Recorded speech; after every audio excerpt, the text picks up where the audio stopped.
जय भीम। आज हम लोग यहाँ पर पाकिस्तान में कॉन्स्टिट्यूशनल राइट्स पर जो कॉन्फ्रेंस थी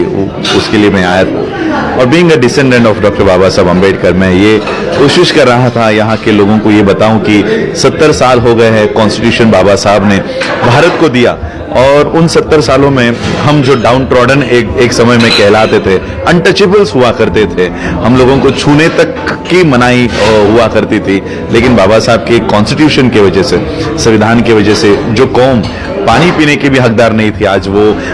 और बैलगाड़ियों में भी बैठने की हकदार नहीं थी, आज वो पायलट बनती है और हवाई जहाज उड़ाने के काम करती है। तो ये बाबा साहब के कॉन्स्टिट्यूशन की वजह से है। लेकिन अभी जो हम हालात देख रहे हैं, इंडिया में जो हालात हो रहे हैं, बाबा साहब ने जो कॉन्स्टिट्यूशन दिया था, अब ऐसी ताकतें वहां पर रूल कर रही है जो बाबा साहब के संविधान पर काम करना नहीं चाहती और वो नहीं चाहती कि बाबा साहब का संविधान कॉन्स्टिट्यूशन इंडिया में रहे। वो अपने फिर से मनुस्मृति जो एक रिलीजियस उनका ग्रंथ हुआ करता था, उस ग्रंथ को फिर से वो लागू करने की कोशिश कर रहे हैं। शेड्यूल कास्ट के लोगों को पीटा जा रहा है, माइनॉरिटीज के लोगों को पीटा जा रहा है, सिखों को पीटा जा रहा है, मुसलमानों को पीटा जा रहा है, अनटचेबल्स दलित्स इनको पीटा जा रहा है। सारा इंडिया का जो डेमोक्रेटिक कंडीशन है, इन लोगों ने जो आरएसएस के लोग हैं, ये आरएसएस आप लोगों को शायद पता ना हो तो मैं पाकिस्तान के लोगों को बताना चाहता हूं कि आरएसएस ये इंडिया का एक टेररिस्ट ऑर्गेनाइजेशन है। मोहन भागवत वहां का लीड जो करता है, यही उनकी जो पार्टियां अब सत्ता में आई है, तो ये सारे लोग भारत के डेमोक्रेटिक कंडीशन को खत्म करने की कोशिश कर रहे हैं। मैं बाबा साहब के परिवार का एक सदस्य होने के नाते मैं भारत के लोगों के हक और अधिकार की लड़ाई मैं भारत के बाहर से लड़ता रहता हूं। यूनाइटेड नेशंस में 27 सितंबर को हम लोगों ने वहां पर धरना प्रदर्शन किए, आंदोलन किए, प्रोटेस्ट किए। United states commission for international religious freedom में जाके मैंने भारत में जो जो चल रहा है वो सारी बातें वहां रखी। ब्रिटिश पार्लियामेंट के सामने हम लोगों ने लंदन में प्रोटेस्ट किए। उस वजह से कश्मीर में जो ह्यूमन राइट्स का वायलेशन हो रहा था उसको लेकर हम लोगों ने वहां पर फाइट किया है और यूरोपियन यूनियन ने इसमें इंटरफेयर करके अपने 2 लोगों को इंडिया में भेजा था और फिर से हम लोग इस बात को उठा रहे हैं कि ह्यूमन राइट्स और ह्यूमन जितने भी हमारे हक और अधिकार है उसको किस तरह से हटाने की कोशिश कर रहे हैं। इसलिए आज पाकिस्तान हो, मैं पूरे वर्ल्ड में घूमता रहता हूं, सारे लोगों को मैं एक कर रहा हूं ताकि भारत की डेमोक्रेसी को बचा सके। मैं पाकिस्तान के भी लोगों से ये अपील करूंगा,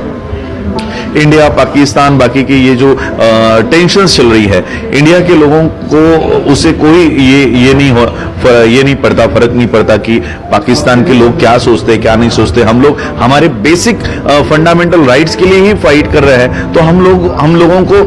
पाकिस्तान का डर बताया जाता है कि पाकिस्तान ये कर रहा है, पाकिस्तान वो कर रहा है, लेकिन यहाँ आके पता चलता है कि पाकिस्तान के लोगों को इंडिया के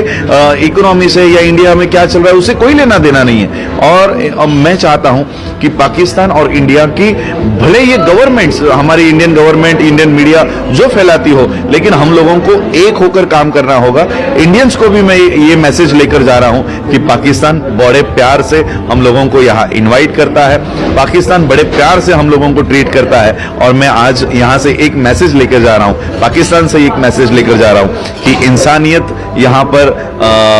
कायम है और इंसानियत के नाते हम लोगों को, इंसान होने के नाते, ये जो बॉर्डर्स और ये सारी है ये छोड़कर इंसान के नाते हमको एक होना चाहिए। हम लोगों को हमेशा ये धमकी दी जाती है इंडिया में आरएसएस के लोगों से, बीजेपी के लोगों से, अगर हम हमारे हक की बात करते हैं, हमारे अधिकारों की मांग करते हैं, प्रोटेस्ट करते हैं, तो हमको कहा जाता है कि फिर आपको इंडिया में रहने का अधिकार नहीं है, आप पाकिस्तान चले जाओ, पाकिस्तान जाओ, ये हमको धमकी दी जाती थी। लेकिन आज मैं कहना चाहता हूं, अगर कोई कल हमको फिर से कहे पाकिस्तान चले जाओ, तो ये हमारे लिए धमकी नहीं होगी, ये हमारे लिए अपॉर्चुनिटी होगी कि इतना अच्छा देश हम लोगों को आने को मिलेगा। लेकिन मैं ये वहां के गवर्नमेंट को कहना चाहता हूं, इंडियन गवर्नमेंट को, कि भारत की मिट्टी हमारी है, हमने भारत के लिए लड़ाई लड़ी है, हमने भारत के लिए, भारत की मिट्टी के लिए हम लोगों ने अपनी कुर्बानियां दी है, हमारे लोगों की खून बहे है, ये मिट्टी हमारी है। अगर किसको बाहर जाने की जरूरत है तो वो आरएसएस के लोगों को और बीजेपी के लोगों को भारत के बाहर जाने की जरूरत है। तो पाकिस्तान से बहुत प्यार लेकर मैं इंडिया में जाऊंगा और भारत के लोगों को ये बताऊंगा कि पाकिस्तान जिस तरह से इंडिया का मीडिया बताता है वैसा बिल्कुल नहीं है। और मैं कोशिश करूंगा ज्यादा से ज्यादा लोग हम लोग अगले साल या आने वाले कुछ महीनों में यहां पर कॉन्फ्रेंस करें और पाकिस्तान में दुनिया के लोगों को बुलाए और बताए कि पाकिस्तान किस तरह से सही में एक पाक देश है। Thank you.